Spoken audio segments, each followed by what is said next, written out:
Come, all ye muses, lead the song, not ye Parnassian, vulgar, various, of your aid to every rhymer liberal, but ye celestial, sitting on the radiant spheres, who rule in rhythm their motions as they roll, now leading and now following each by turns, who tune them as they sound for consonance, and with their varying motions while they change their sounds, form all one perfect melody. Ye siren sisters 9, whom at a birth the abyss of things pregnant by truth produced, come, join with me to celebrate your sire. Ah, daughters of truth, bring with you the arts which you inspire, and in particular the 4 arts which are born of harmony. The arts of the essential forms, numbers, arithmetic. The science of forms as shapes and dimensions, geometry. The science of celestial forms, astronomy.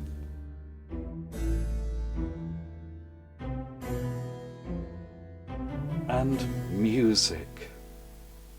In sounds there's several combinations, and what sounds agree in concord? Of what sounds the train makes harmony, and what harmonious parts in sequel the harmonious tuneful whole lead up, bring on, or close, to comprehend of music is the science. For harmony and mind are connatural.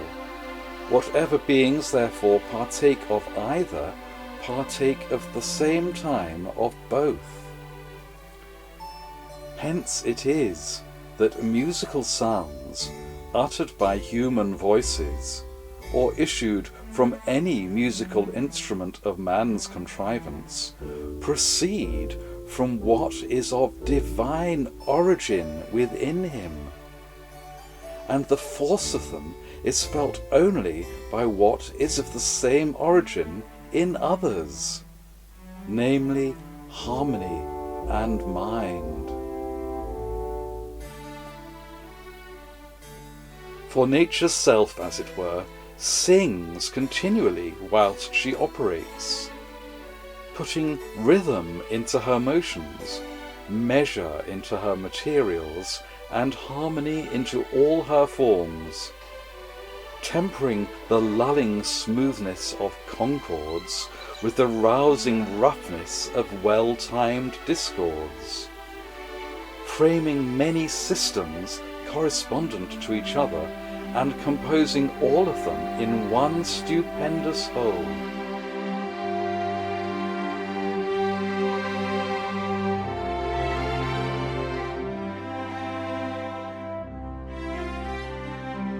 The human nature, by partaking of mind, partakes of truth as well as harmony.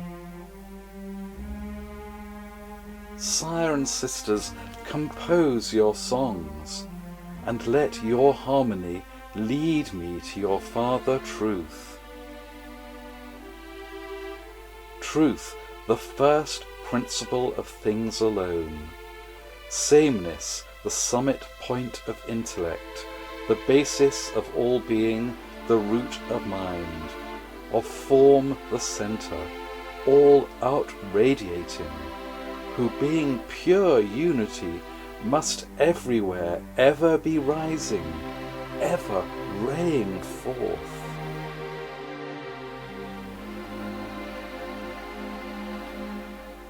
Faith and opinion are, we find, and must be, unstable and slippery foundations of virtue. There is therefore a necessity for man, who lives in this world of sense, that he should as frequently as possible introvert his attention, and retire into himself, to converse and hold communion with the fountain of his being, the author of all good to him.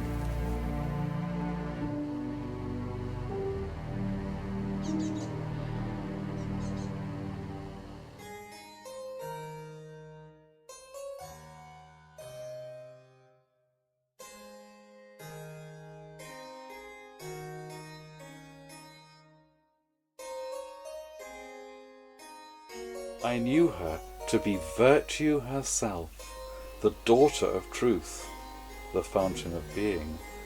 Virtue could fly me upwards to the higher worlds. Soaring shall I escape, with thee ascend thy sire's bright chariot.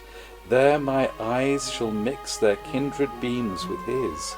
Undazzled thence shall gaze the eternal world, filled with his light, nor fear the fullness of meridian day.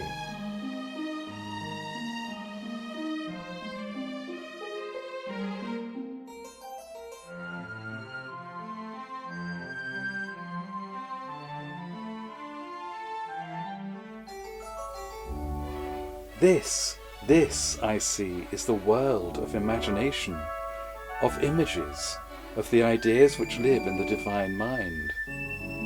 For in mind they always are, but in man's mind lie dormant, till awaked by her fair handmaids, sciences and arts. The prime, the fundamental sciences of number and figure, those sole founts of harmony and beauty. The fine arts, which on the basis of those sciences raise rude materials up to beauteous forms of the mind's own conception, or select from every part of nature what is found in each the fairest. In the artist's mind assemble them, still following nature's rules, and copying thence exhibit fairer scenes than nature ever yielded, fairer forms than nature e'er created.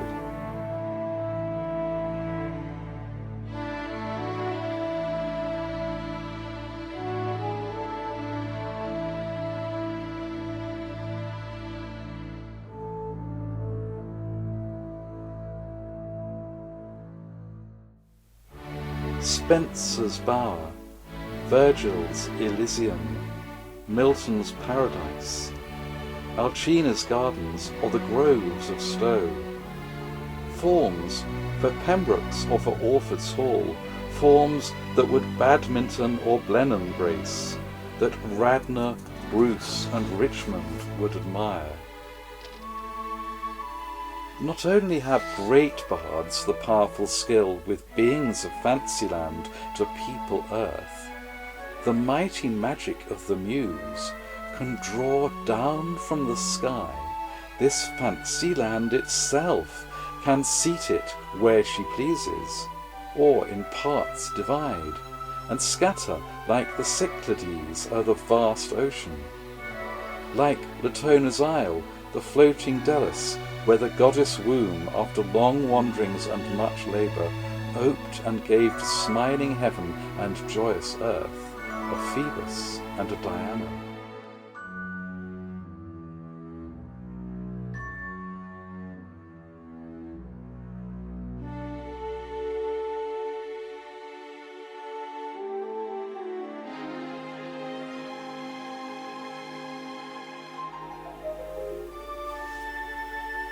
On the right hand of virtue then appeared a wondrous form, whose stature tall outtopped the measure of my shorter sight.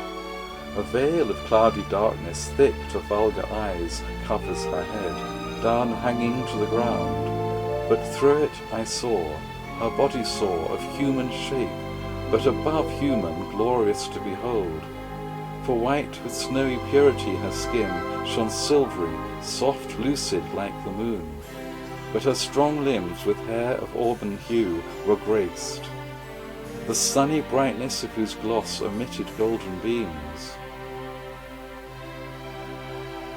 Fair wisdom, I know, took her private solaces in the select society of minds, that in the blessed ages of the lower world, bodies inhabiting had spread her fame and uncorrupted worship in the earth. Of Shaftesbury, who wrote mysteriously of mind, and gave dark hints of highest truths so strange to modern days and novel doctrines.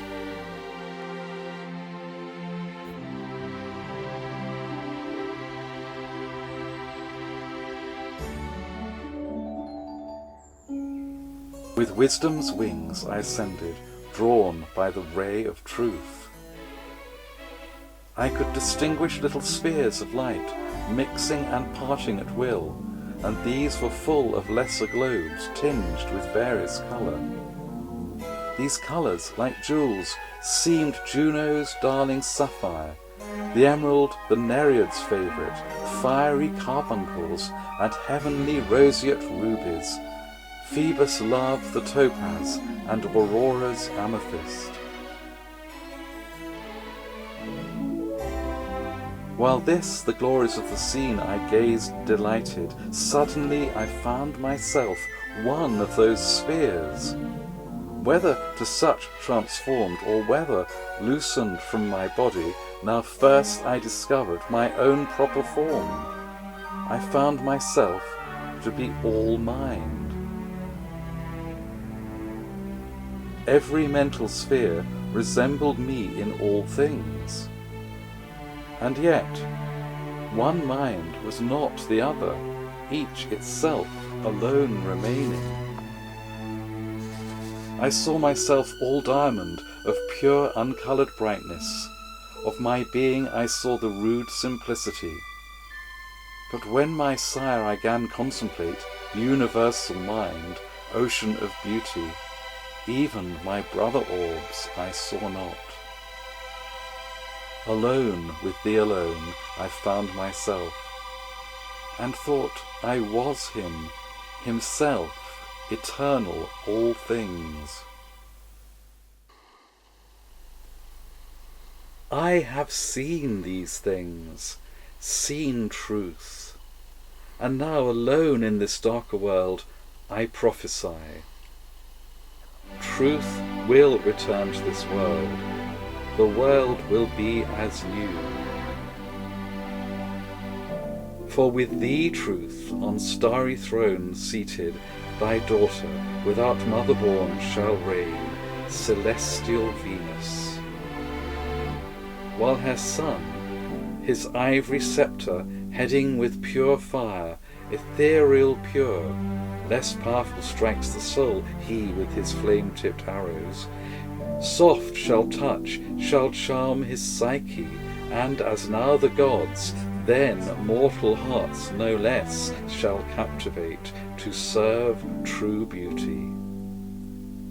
Under thee shall reign liberty godlike, as in golden days of Saturn.